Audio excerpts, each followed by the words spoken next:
do my character. I just got done eating. I had to go eat and stuff. Hmm.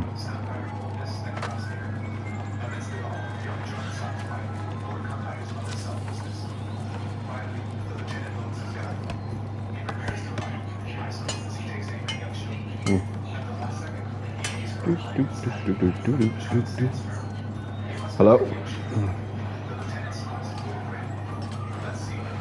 Hey, can you hear me? Hello?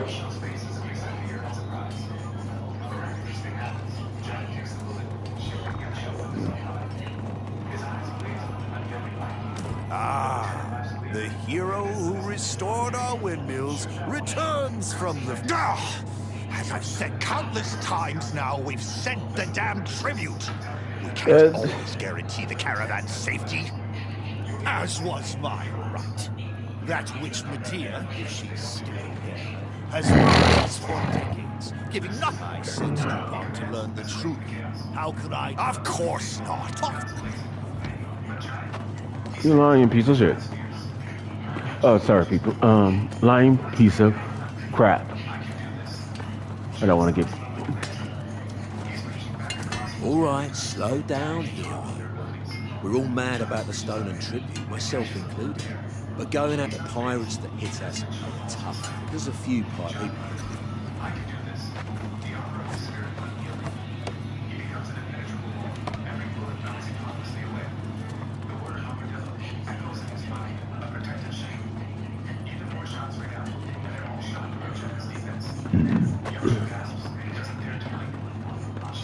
You don't have to tell me. I already heard. And we, some DuPont, let the tribute get stolen by pirates. Never would have happened with the Iron Gross. No, honestly, Medea may be ruling us with those across her. I think the speakers think...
Hey, what's up? Yeah, I was basically busy eating and out of the house. Of course, you... Wait, I tried to go back on... Okay.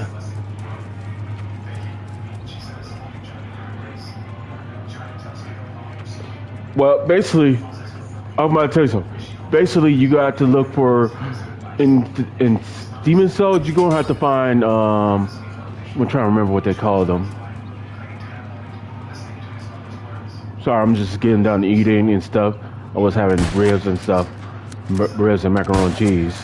My brother made.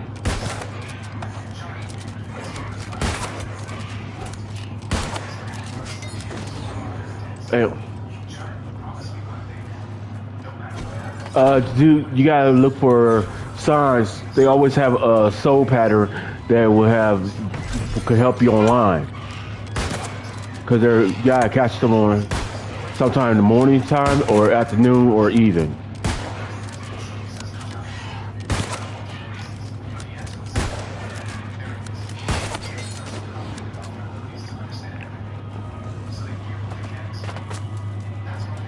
Yeah.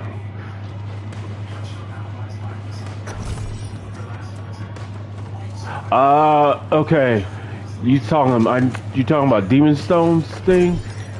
Yeah.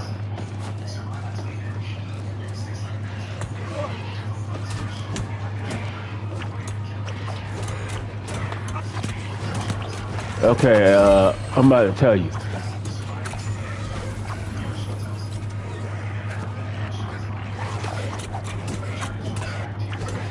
Yeah, simple.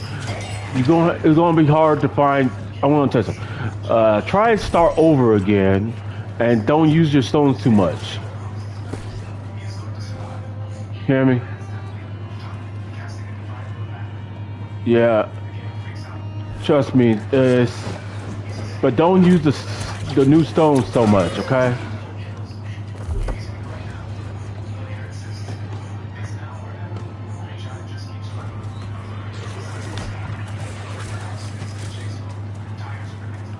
I'm gonna tell you something. Don't use your stones too much because simple they're basically making you weaker. And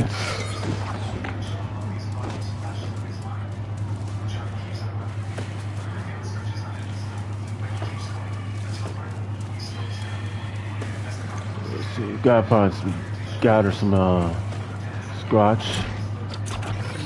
Anyway, I'm playing the new world because I pre-ordered it and stuff.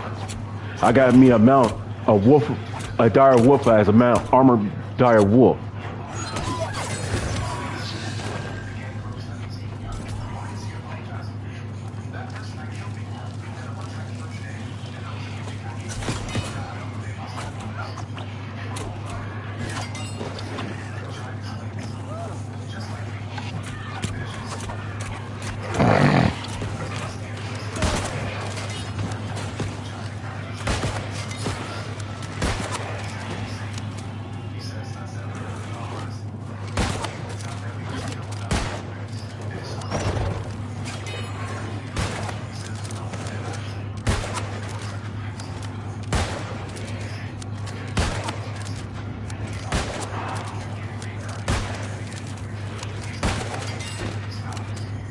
Still got it.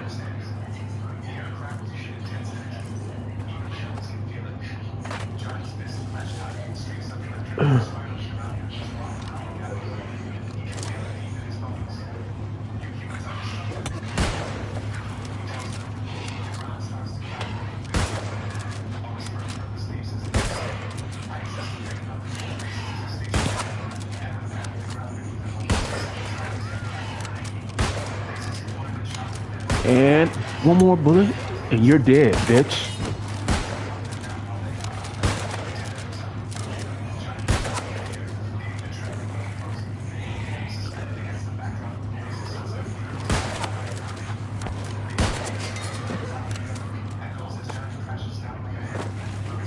Marcin,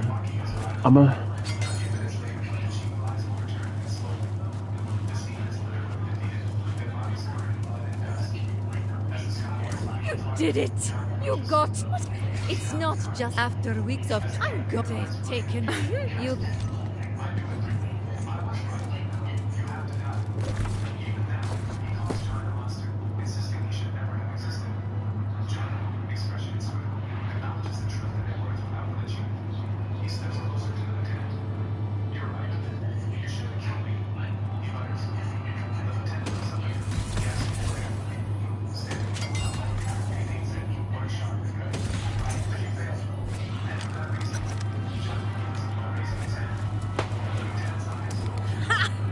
This is if we play our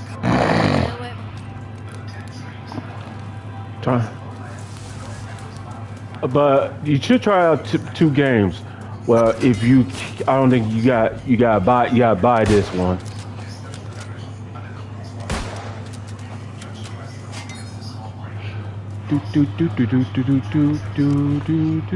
Boom! Headshot.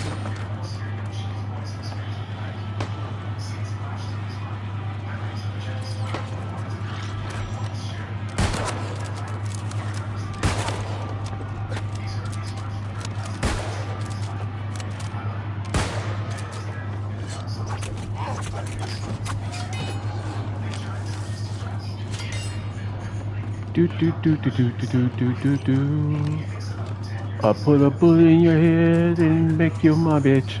Da da da da. Oh, I mean, I put a bullet. Yeah.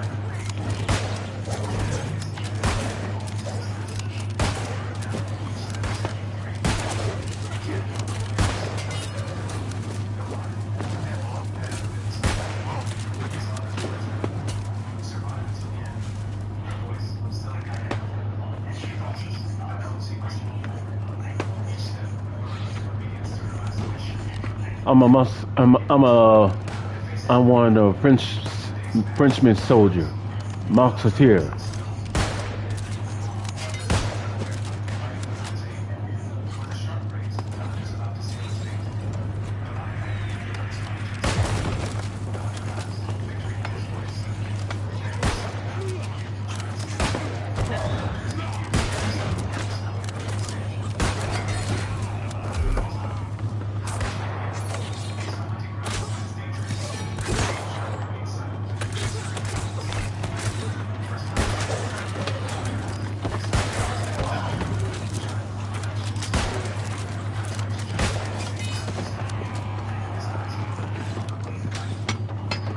I can't because I'm a little busy myself.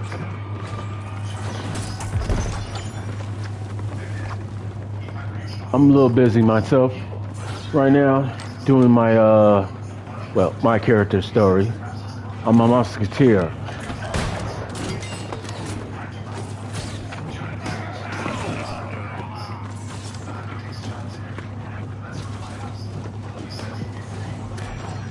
Dude, you gotta learn how to do things on your own though.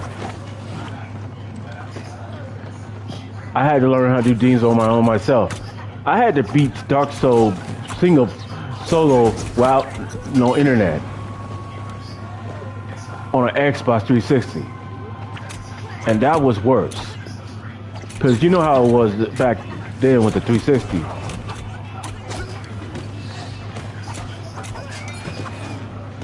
When I finally got a PS3, then I started to get a PS4.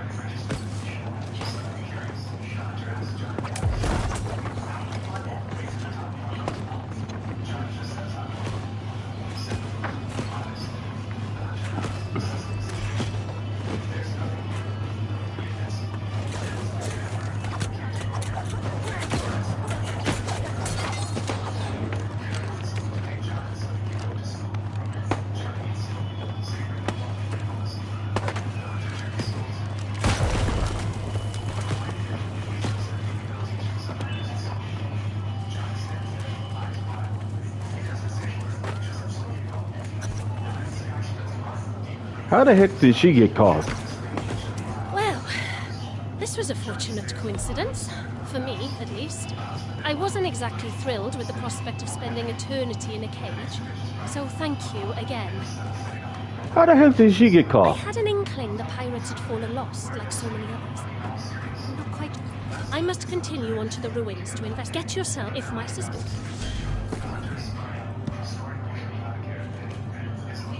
Oh, shotgun. I can't use this.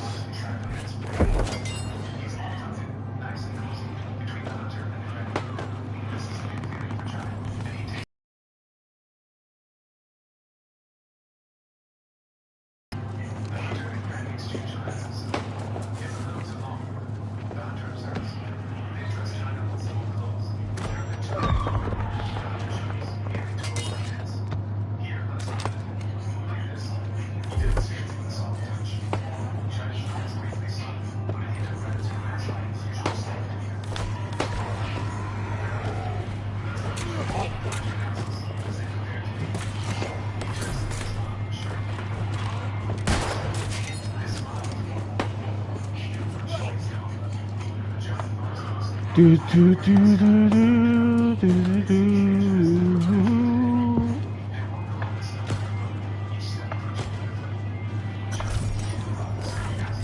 You should have come and joined the new world. The new world.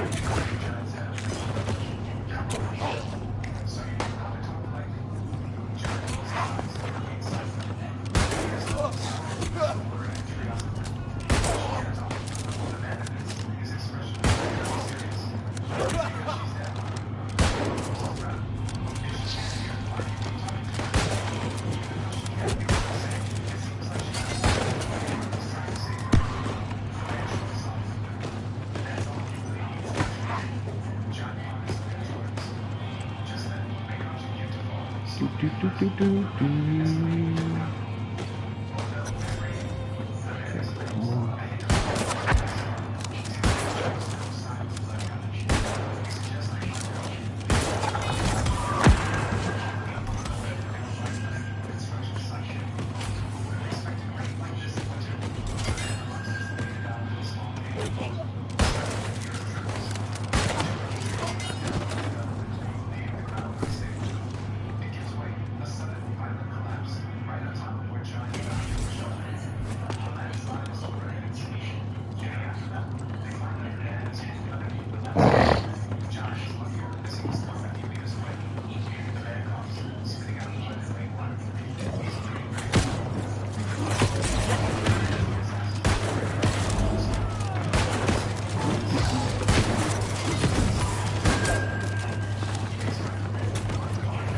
Captain Doughty, I know we haven't always seen eye to eye in the past, but I would invite you to join me in an endeavor that will be true advantageous.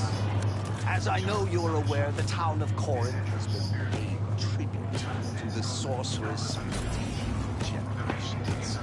An arrangement has run its course.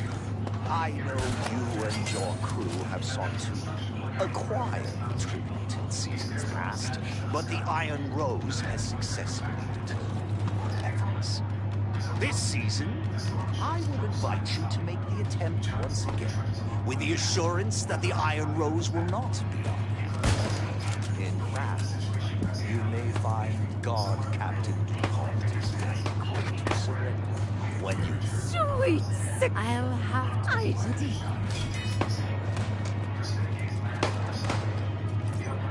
Oh, there. Must complete. Ah, I collect.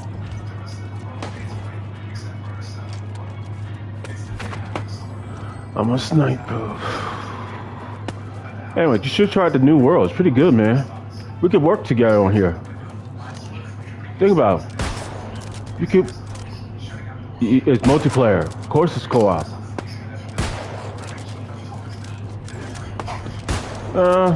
Well, I pre-ordered for $70 because that's how much it is.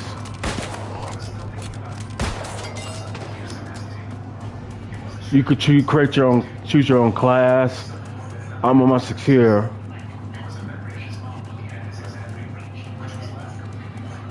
It got different classes, but simple.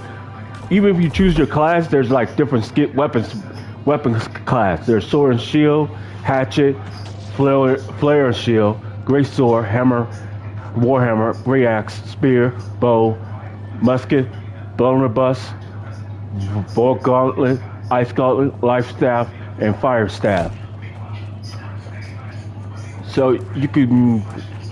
It's a pretty interesting class base.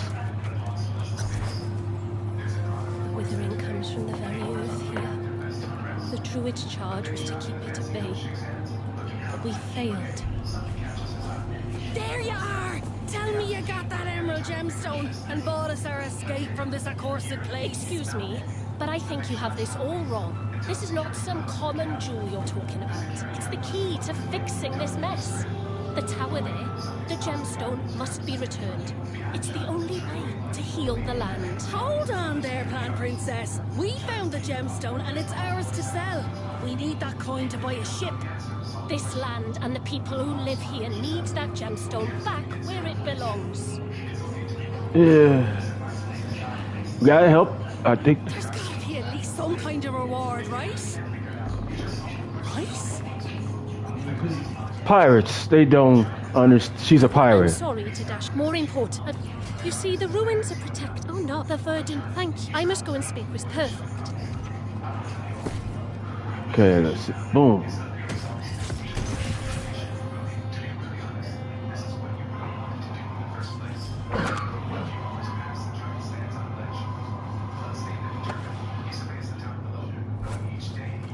Oh, you bought the new world? Believe it. What happened when you Yeah, but suppose a I should have told you. You should have pre-ordered it. You could have got an armor dire wolf for a mount. Yeah, I did mine's like I think last 2 months ago. I pre-ordered it in August, and then I beta tested. I was beta testing it the whole time when you uh when you was trying to talk to me. I was beta testing the game.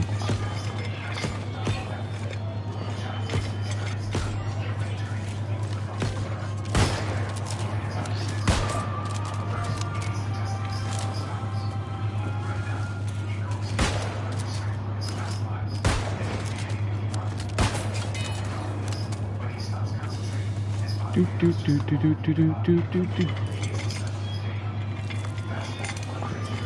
Well, play.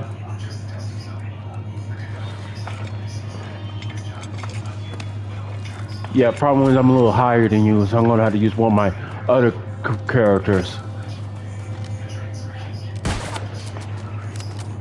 It's gonna take you all night, so we could play tomorrow.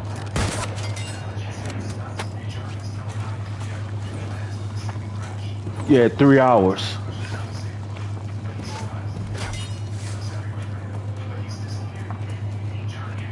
Yeah, 3 hours.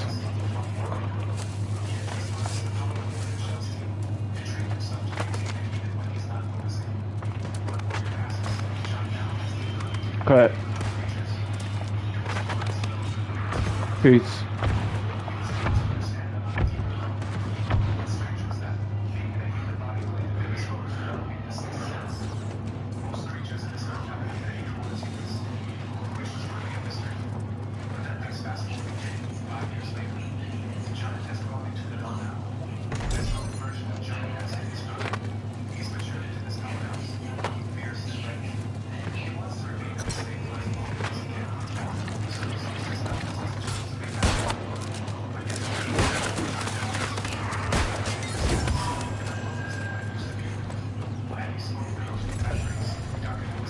XP.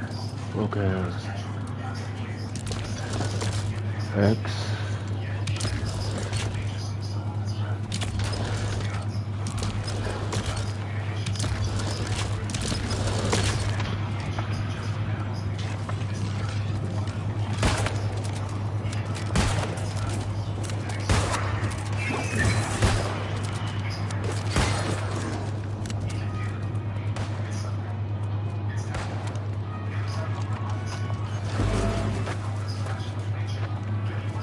Why is you choose to be a musketeer? Musketeers are okay. People, I'm gonna tell you. Reason why I chose the sharpshooter because they. Okay, I'm gonna tell you. People. Reason why I chose the sharpshooter line because simple. Powders basically make me get fire, and fire help me out this way. And then improved headshots I need the most. But choosing fire because I need it. Scoping is basically help me do a quick scope on a person.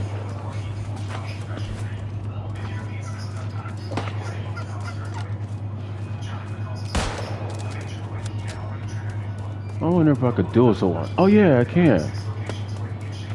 But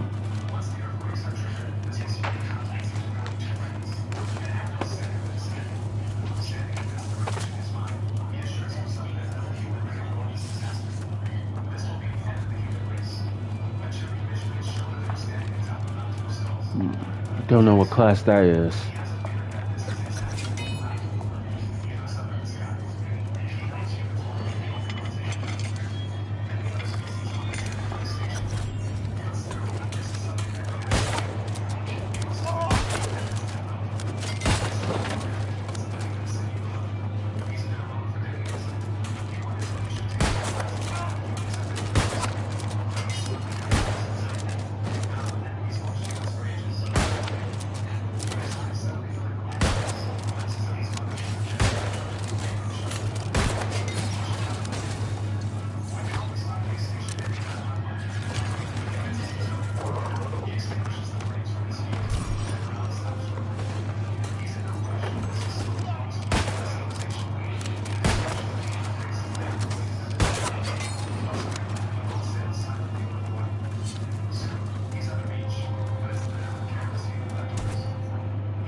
Yes. The item do it, it's clear, but the kind to him, it's an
Need 25 to track it. Okay.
Now you wonder why I choose the satyr. No, no. Look, here, just one thing.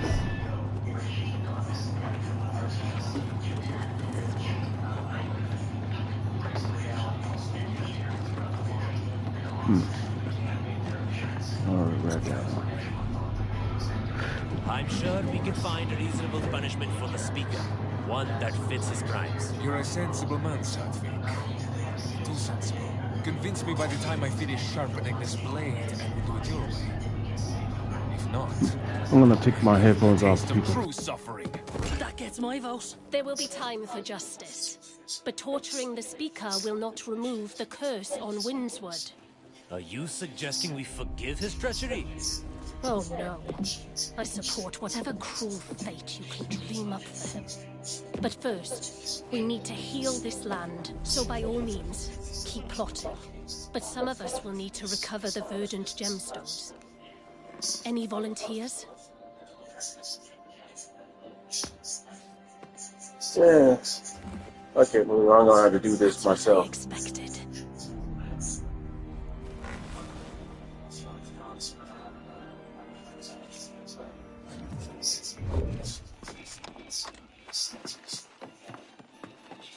I'm no less infuriated with the speaker's actions than anyone else. I did. And she understands the urgency of this. Moira is scouring...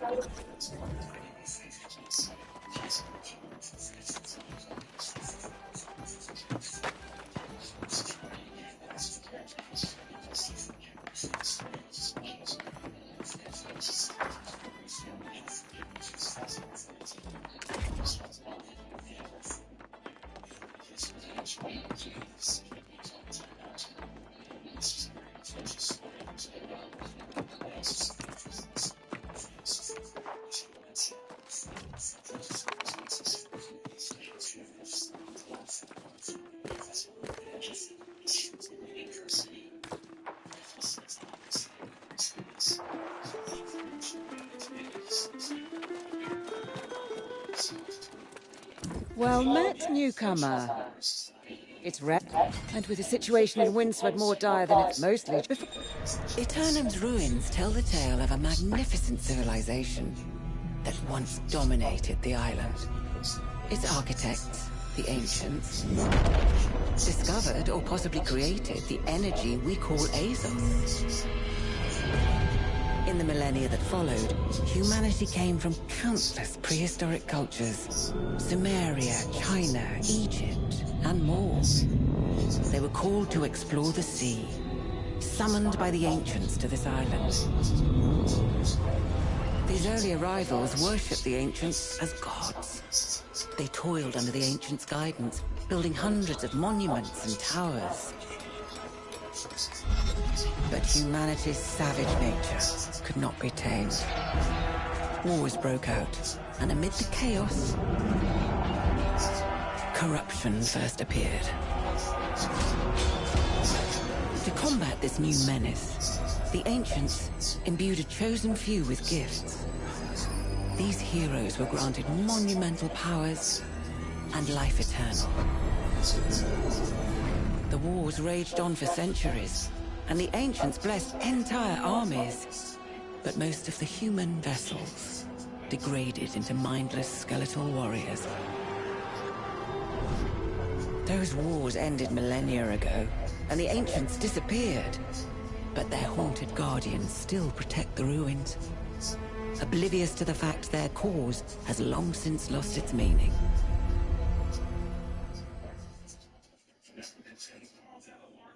I believe you saw the Guardians yourself at Mirador, so you know the danger.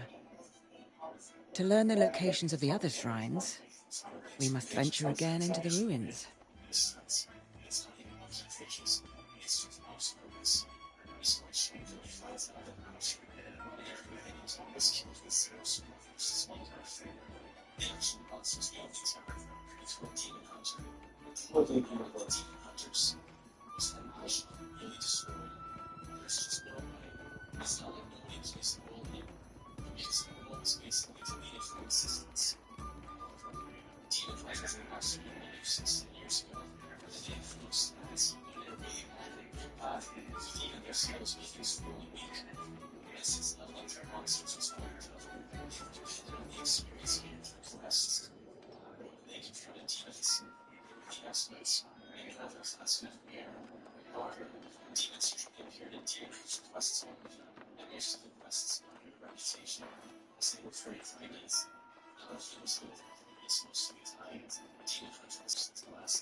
But don't worry, they'll teleport next to him soon.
Okay. Check.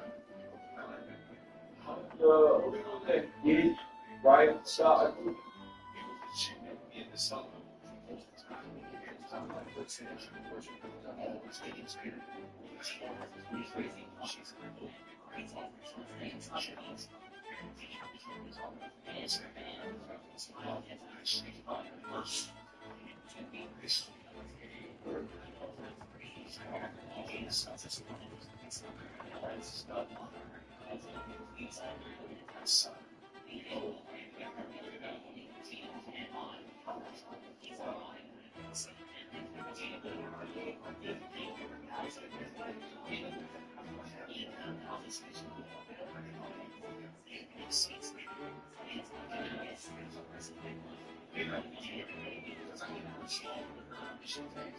Actually, the chicken armor is actually is a lot armor.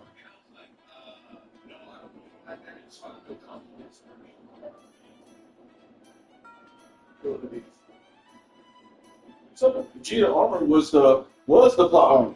Anytime he wear armor, all the energy attacks just absorbed from the armor. In Dragon Ball Z. Yes, it does. That's how I figured out why those things were wearing those aliens were wearing the armor. It was not just to protect them from physical attacks, it was protecting them from energy, key attacks. For random space debris as well. Huh? For random space debris as well. Yep. You gotta think about it. There's random micro asteroids. Yeah, and flying through space. Yeah, and problem was they say I said they said about Vegeta armor, plot armor. His plot armor says his armor itself.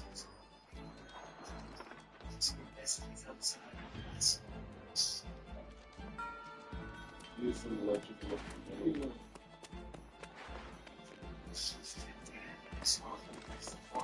Now let's go show them.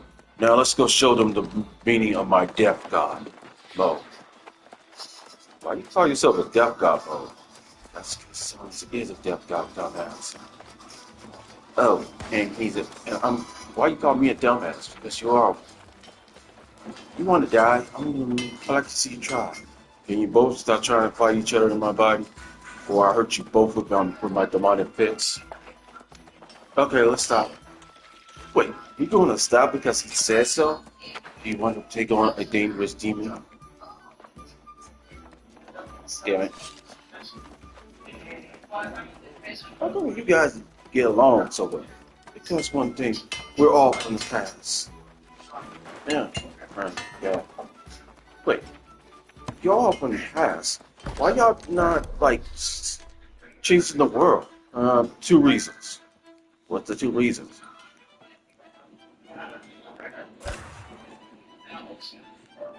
One, reason number one. Good. Out of place.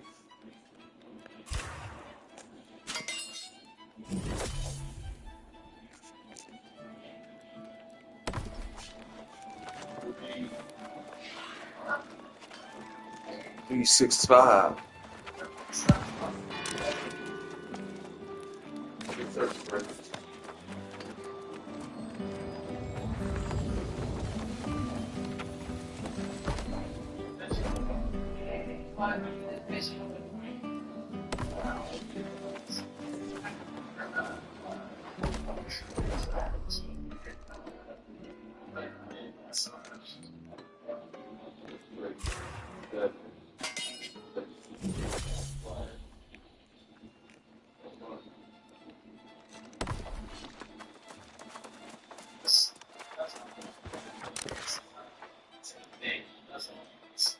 You guys took a crap.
I did cut first.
Barely.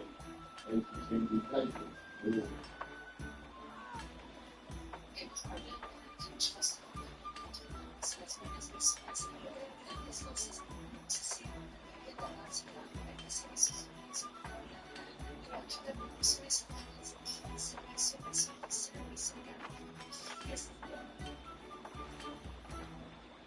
I used to do all my systems details, get the cost.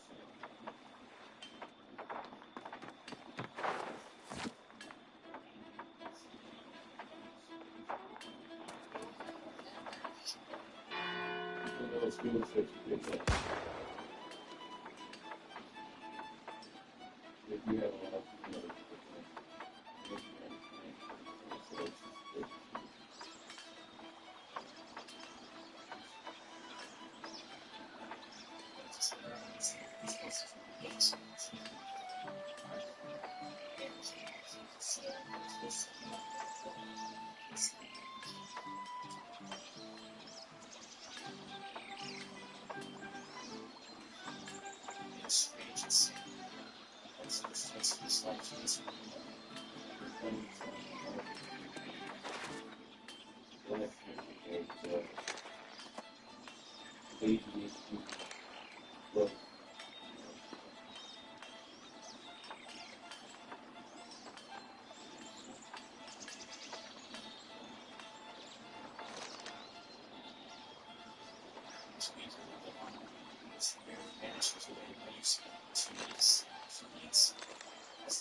That was bullshit. Dark Horse collections, but Dead Orbit remains lost, caught in the void between publishers, even though it stands as one of the best interpretations of the essential terror of the franchise. I've previously examined Stokoe's Godzilla Half-Century War, and how the author was able to create a more personal spin on the kaiju madness of the Godzilla films. And while Half-Century War isn't a horror story like Dead Orbit, it does traffic in the same ideas of a single person encountering a creature beyond their understanding and being worked by its effects on their mind. In Dead Orbit, we follow engineering officer Wazalewski, part of a small crew on a secluded space way station that soon comes into contact with a broken down spaceship and its cryogenically frozen crew. While we never learn their background, it's clear these space smugglers have been impregnated by xenomorphs, and for long, the aliens wreak havoc on the quickly disintegrating space station. The following comic is a perfect encapsulation of terror on the comic book page, and a lesson in how to interpret film horror into another medium. And now, only a few years later, Aliens Dead Orbit stands as a lost horror masterpiece. The Alien franchise has, over the decades, grown to be a behemoth. While the continued Alien film sequels have seen their highs and lows, the Fox, now Disney, franchise has been given life in every other medium, including video games, books, and comic books starting in 1988 at Dark Horse Comics. Along with Predator, countless Dark Horse miniseries have given continued life to the Alien franchise, with writers and artists putting their own spins on the horror of the xenomorph with every new entry. Some are darkly horrifying, others are fun adventures, but every single one faces the same challenge. How to captivate and terrify an audience that has already seen every scare on the big screen? There's something about the xenomorph that has repulsed and captivated audiences ever since it first slithered on screen, pulled from the mind of H.R. Giger. While the first several films in the franchise drew their horror from the sexual terror of the xenomorph, the sheer amount of alien stories has led to the xenomorph being reinterpreted for a wide variety of fears. The xenomorph is inherently unknowable, playing on the fear of the unknown found in unexplored space, and then violatingly being moved into the fear of the unknown found within our own bodies. There's a lot of room for interpretation here, which we can see in the shift from the sexual terror of Scott's original film to the bug-like hive horror of Cameron's sequel. But the alien is always at its scariest when it's unknowable. So it stands to reason that with each successive story, the xenomorph becomes a little more known and a little less scary. And this is why almost every Alien comic stars a new cast of characters coming into contact with the creatures for the first time. Although the audience may know what's in store, the main characters do not, and we can then vicariously share their fear. Dark Horse's Alien comics typically break down into three categories. Random space workers encounter an alien outbreak, nefarious scientists try to control the xenomorph for their own purposes, and space marines do battle with a legion of creatures. And of course there's the comics that mix and match. These story styles also find their roots in the DNA of the Alien franchise established on film, because this has always been about more than simply man versus space terror.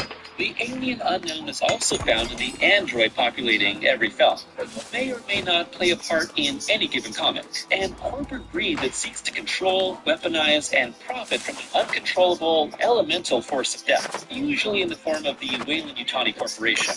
The amount each of these elements plays within a story is up to each creative team. The first Alien comic ever published was Heavy Metal's adaptation of the Ridley Scott film in 1979, known as Alien the Illustrated Story, written by Archie Goodwin and illustrated by Walt Simonson. And for a brutal sci-fi story with European influences, Heavy Metal is the perfect publisher. But it would be brought to life in Comic Break, originally published as simply Aliens from 1988 to 1989, and starring Newt and Hicks as a direct sequel to Cameron's film. It's an indicator of the publisher's focus in these comics, the action horror of the sequel instead of the space set slasher of the original. Cue many Aliens comics and the original Aliens vs. Predator stories, which takes us all the way to Dead Orbit decades later. But despite its title taking after the sequel, Stokoe's Dead Orbit is far more in line with Ridley Scott's original. Horror is difficult to accomplish on the comic book page. Horror films create their own pacing and benefit from musical scores and sudden scares to frighten the audience, who are passive in their experience and are simply taken along for the ride. Novels reveal horror sentence by sentence, allowing the plot to unfold in the imagination of the reader to create something terrifying. But comic books must attempt to wrangle the attention and reading flow of the audience through a static visual medium. For the closest approximation to jump scares, horror comics must rely on the page turn, hoping that readers haven't skipped ahead or that a poor layout hasn't spoiled the hidden reveal on the other side of the page. But the atmosphere and tension must occur in the gray middle ground that happens between the art laid down on the page and the life being given to said page by the reader. Stokoe's art is heavily influenced by manga. Tons of hand-drawn details and an exaggerated use of motion lines that are used for both speed and to illustrate the intensity of an emotion. The sheer amount of detail crammed into every page could be overwhelming, but Stokoe has a strong grasp on where to place the reader's eyes and how to guide them from panel to panel. For a story about an old, crummy, disintegrating space station, it's perfect. And when it's used to bring the story's usage of signature xenomorph gore, it's horrifying, but also slightly cartoonish, which keeps it from being too nauseating. Still, the hyper detail pushes us to examine something like the chest burst up close, imprinting the horror of the moment on our minds. Maybe even more so than Scott's original. Stokoe's detailed, heavily lined, lumpy characters convey the pain, stress, and terror that anyone would feel in this situation. And alongside them, the corrupted, organic terror of the drooling, clawing xenomorph. Dead Orbit is Stokoe's baby, written by him, lettered by hand, and inking on paper, and colored by him in Photoshop, with the creator leaning heavily into gradients that, even when using darker colors, pop with vibrant choices. One of the strengths of Dead Orbit is that it trusts its readers to have a pre-existing understanding of its monster's nature and rules, and skips all unnecessary explanation to cut straight to the meat of its story. This means our survivors have no clue why this is all happening, or what they can do to survive, while the audience experiences a sort of dramatic irony in knowing the ins and outs of the xenomorph simply by having previous experience with this franchise. Stokoe, who had originally pitched an action-heavy Aliens comic to Dark Horse with a focus on a group of space marines, said, "Like anything, I think the xenomorphs are creepier the less you know about them. I love most of the sequels and other stories, but they do tend to demystify them a lot, which takes away from the horror.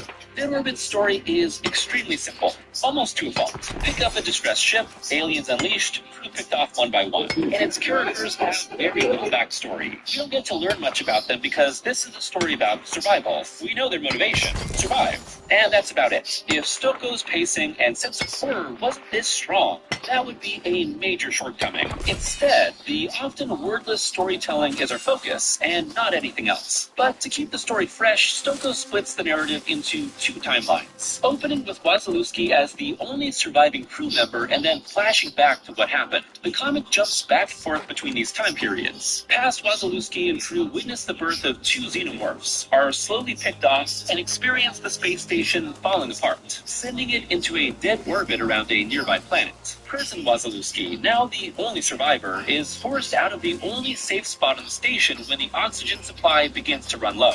Now completely rattled by the deadly creatures and desperate to survive. As the comic reaches its climax, the two timelines converge, with Stoko no longer keeping them separated into their own pages, but overlapping them within the panel and using color differentiations, blue and purple versus red and orange, to distinguish the periods. The result is that our lead character's past trauma and current desperation blend into one while the pace becomes frantic. In addition, Stoko's use of repeated sounds like bones breaking or dying gasps for breath transcend the boundaries between time periods and illustrate how haunted Wazalewski is by what he's experienced. Seen in a chronological order, and it isn't much different from the original Alien. But then again, neither is Cameron's sequel. It's Stoko's split timeline that helps keep his story fresh and put readers on edge. It's difficult to actually spoil a comic as elemental as Dead Orbit, but its sense of dread is propelled by knowing where this story will inevitably lead, but also in hoping that it will lead somewhere else. Really, the best way to enjoy a comic as light on story as this is to let the pages breathe and have their pace match the reality of the actions you see. Stoko rarely uses splash pages, but when he does, it's to illustrate the comic's greatest reveals, scares, and moments of body horror. Take these in, explore the details, and let the horror envelop you.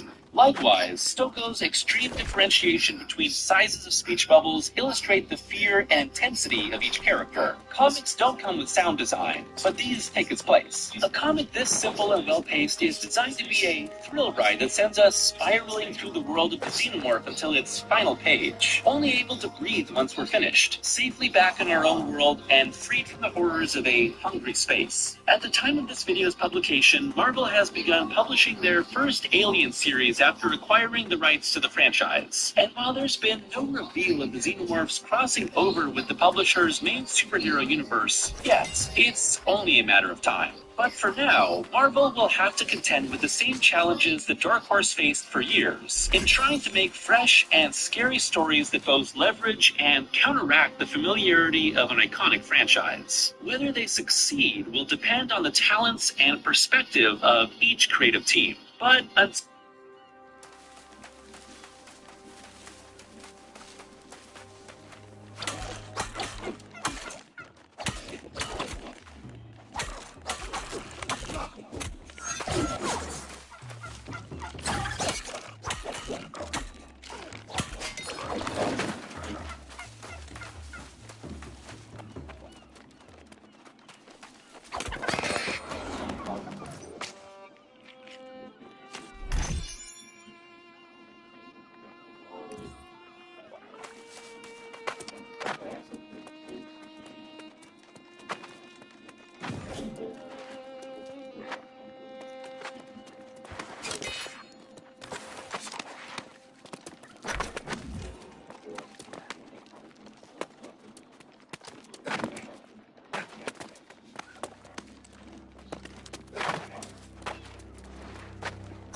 Hey, what's up? Welcome to a new episode of Games from Underground. It's never been easier to get your hands on extremely versatile and scalable game dev tools. And it's simpler than ever to use digital distribution to instantaneously transmit your digital creative exploits to PCs, consoles, phones, and tablets around the world. As a medium, games are more numerous, more popular, more accessible, more creative, and more profitable than ever before. And yet, this industry has never been more bloated and choked by corporate mismanagement and greed than it is right now, and the trajectory doesn't seem to be inclined to course correct at any time. My gut tells me that if you're watching this video a few years from now, you'll be thinking, oh, you unsullied people of 2024, you have no idea how good you had it back then.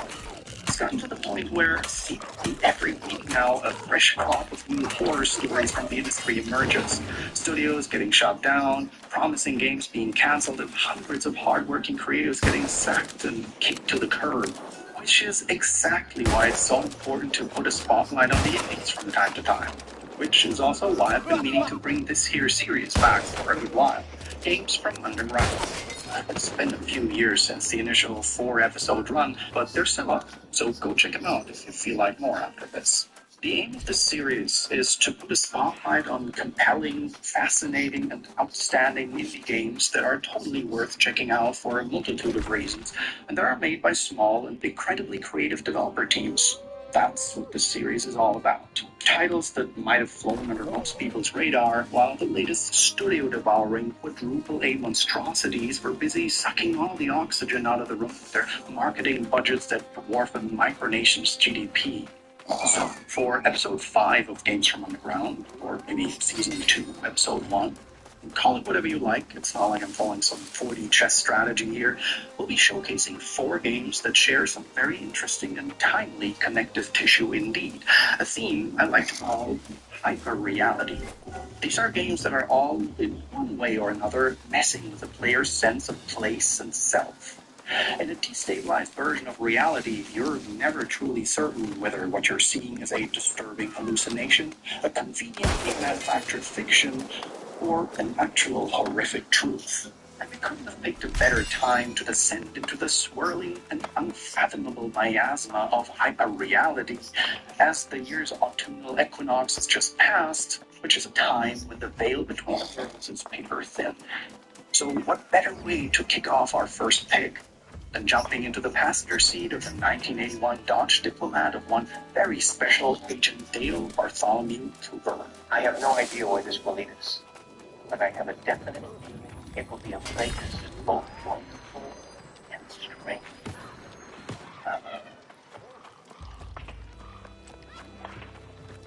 What is Twin Peaks but Silent Hill?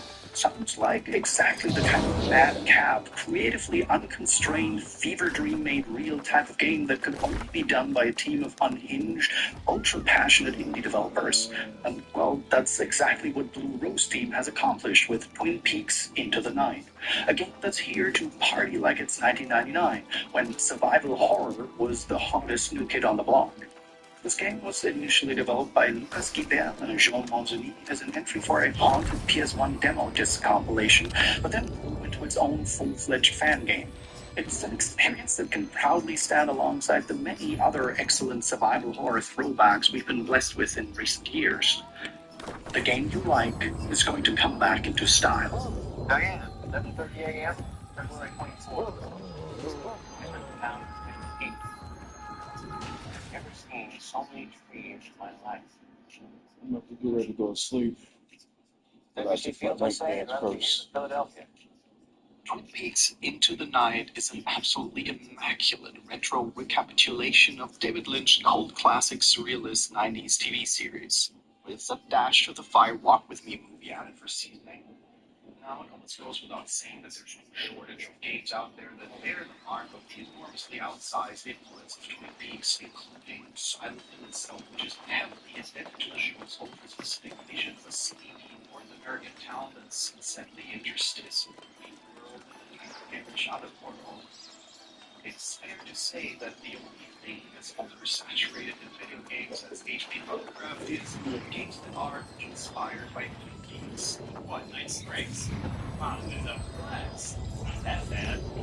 So that game is truly special for how effectively it takes the surrealism vibe of human beings, makes the intangible interactive via silent inspired complementary gaming like 2D fonts, menu system, and UI are almost identical. It's Yeah, that company goes to your game. makes extensive use of actual music and footage from the Twin Peaks TV show, perhaps best exemplified with the loving and lavish low-poly recreation of the opening credits. Keep your heart out, copyright laws.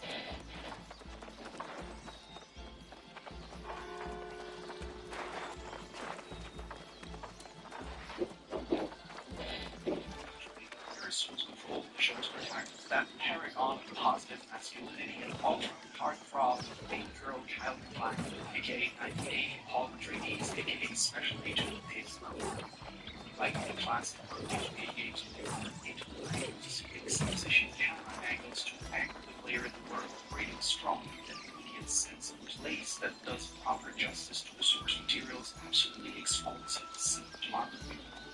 Just like your Harry Mason and your Jill Valentine's Moon Money, low poly character models on Into the Night in that perfect homological sweet spot of the B-rated sticks that Harry and flight when they're standing still and can also deceptively smooth the cheapness in cloud motion.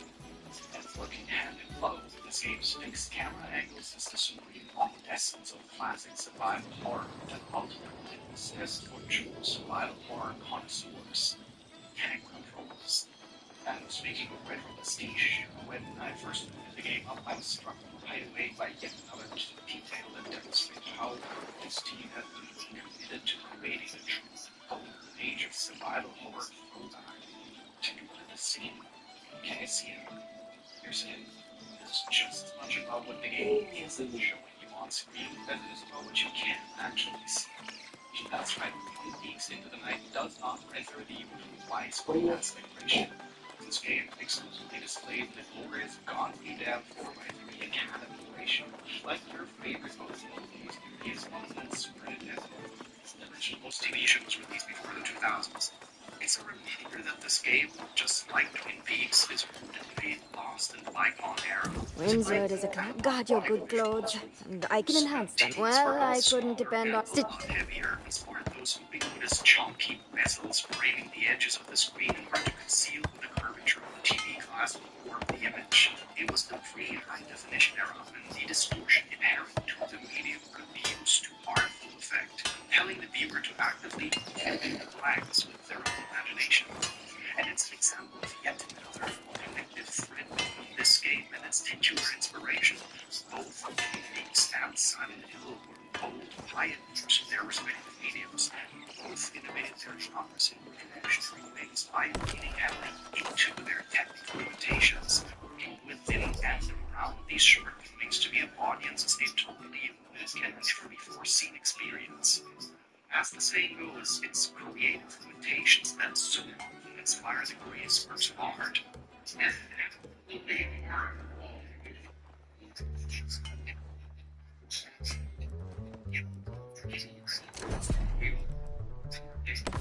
Just as Resident Evil and Silent Hill popularized survival horror, so too did Twin Peaks give rise to what we now call prestige TV. And it all comes full circle here in Into the Night. And the hits just keep coming, because when you interact with a coffee machine in Into the Night, this game's version of the same coin, we get to hear everyone's favorite, totally not done to death catchphrase from the show.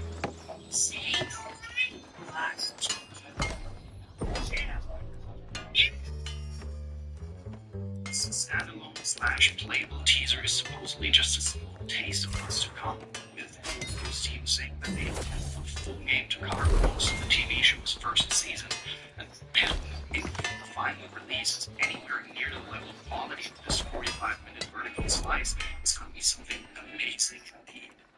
Twin Peaks Into the Night is available right now on HTML for PC and with Linux.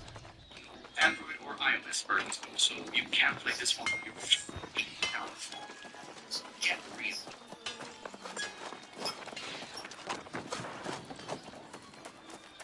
Before we continue, I'd love to give a shout out to this video's sponsor, which is Rocket Money. In the current day and age of every single thing is a paid subscription, it's incredibly easy to lose track of the things your bank account gets regularly automatically charged for. And it's very easy to become a black hole of personal finances. A few years ago, I finally had a few days off. I sat down and decided to look into all the things I was paying monthly or yearly and cancel everything that wasn't necessary at the time, and which made such a huge difference. Like, on the spot, the thing was, this was quite tedious and arduous, and this fact that it's easy to forget is something that companies bank on. It's easy for consumers to lose track of subscriptions, so you keep paying for stuff month by month you don't even remember. Plus, if you do decide to cancel a subscription, it's more often than not made hard on purpose for you, so that people get discouraged from even dealing with it. It's a nightmare, honestly. The expenses just keep piling up. This is where Rocket Money is a service I've really come to appreciate. Rocket Money is a personal finance app that, among other things, helps you actually keep track of your ongoing subscriptions and often detects ones you've completely forgotten about. And it helps you get rid of that bureaucratic hassle once and for all. Now, a subscription service to exclusively cancel subscriptions feels ironic, right? But you can use Rocket Money for free, and it also offers bonuses. For instance, Rocket Money can help you lower your bills by paying problems like ice fees, table, upload folders, things. Get a better way to